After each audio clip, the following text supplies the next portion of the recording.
আজকে আপনাদের সাথে চিকেনের দারুণ একটা মজার রেসিপি নিয়ে চলে আসলাম। এই চিকেন রেসিপিটা এতটাই ইয়াম্মি হয় যে বাসায় একবার রান্না করলে সবাই চেটে পুটে খেয়ে সার্ভ করে ফেলবে। সো কথা না বাড়িয়ে চলেন মূল রেসিপিতে চলে যাওয়া যাক।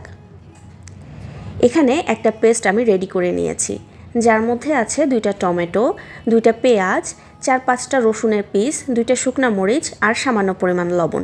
এটাকে আমি একসাথে ব্লেন্ড করে এই পেস্টটা বানিয়ে নিয়েছি। এখন একটা কড়াইয়ে পরিমাণ মতো তেল দিয়ে তাতে 1 চা চামচের মতো রসুন কুচি দিয়ে দিচ্ছি। রসুনের স্মেলটা তেলে স্প্রেড হয়ে গেলেই এর মধ্যে দিয়ে দিব 1 কাপ গাজর কুচি। গাজরগুলোকে আমি কিন্তু এখানে একটু মোটা মোটা করেই কেটে নিয়েছি। এখন এর মধ্যে পরিমাণ মতো লবণ দিয়ে খুব ভালোভাবে নেড়েচেড়ে মিশিয়ে নিচ্ছি। গাজরটাকে 5 থেকে 7 মিনিটের মতো খুব ভালোভাবে ভেজে নিব।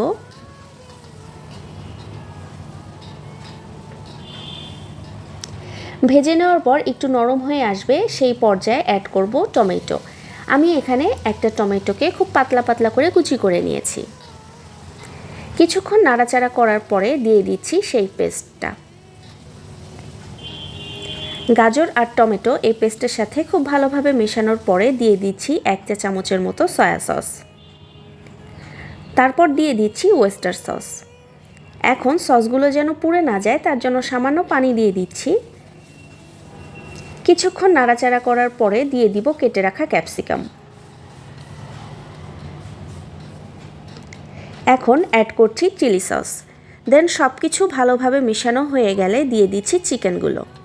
আমি এখানে চিকেনগুলোকে খুব ছোট ছোট করে কেটে রসুন বাটা, গোলমরিচের গুঁড়া আর পরিমাণ মতো লবণ দিয়ে ম্যারিনেট করে রেখেছিলাম 20 মিনিটের মতো। 20 মিনিট পর সামান্য ময়দা আর একটা ডিম ভেঙে দিয়ে চিকেনগুলোকে ডুবো তেলে ভেজে নিয়েছি। এখন সবগুলো ইনগ্রেডিয়েন্টস খুব ভালোভাবে মিশিয়ে নিব 2 থেকে 3 মিনিটের জন্য। এই খুন্তিটা এত ভারী যে নাড়তে নাড়তে আমার হাতের 12টা বেজে গেছে। এই খুন্তিটা ভারী জন্য আমি কিন্তু সচরাচর এটা ইউজ করি না, বাট কেন যে সেদিন আমি এই খুন্তিটা দিয়ে রান্না করতে গেলাম খেয়ে জানে। এখন অ্যাড করব পেঁয়াজের কলি আর পেঁয়াজ। পেঁয়াজগুলোকে কিন্তু আমি 4 ভাগ করে তারপরে ছাড়িয়ে নিয়েছি। এখন আমরা অ্যাড করে দিচ্ছি সামান্য টেস্টিং সল্ট। এই পর্যায়ে আমার মনে হচ্ছিল সসটা আরেকটু দরকার, তাই আমি এখানে আরেকটু সস অ্যাড করে দিলাম। দেন সবশেষে একটু কর্নফ্লাওয়ার গোলা পানি দিয়ে মিশিয়ে নিলেই হয়ে গেল। ট্রাস্ট মি, এটা খেতে এত মজা হয়, এত মজা হয়, আলহামদুলিল্লাহ।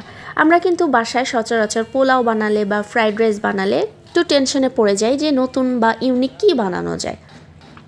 তো এই রেসিপিটা যদি বানান পোলাও অথবা ফ্রাইড রাইসের সাথে, এটা কিন্তু বেশ মানাবে আর সবাই খেতে ভীষণ পছন্দ করবে।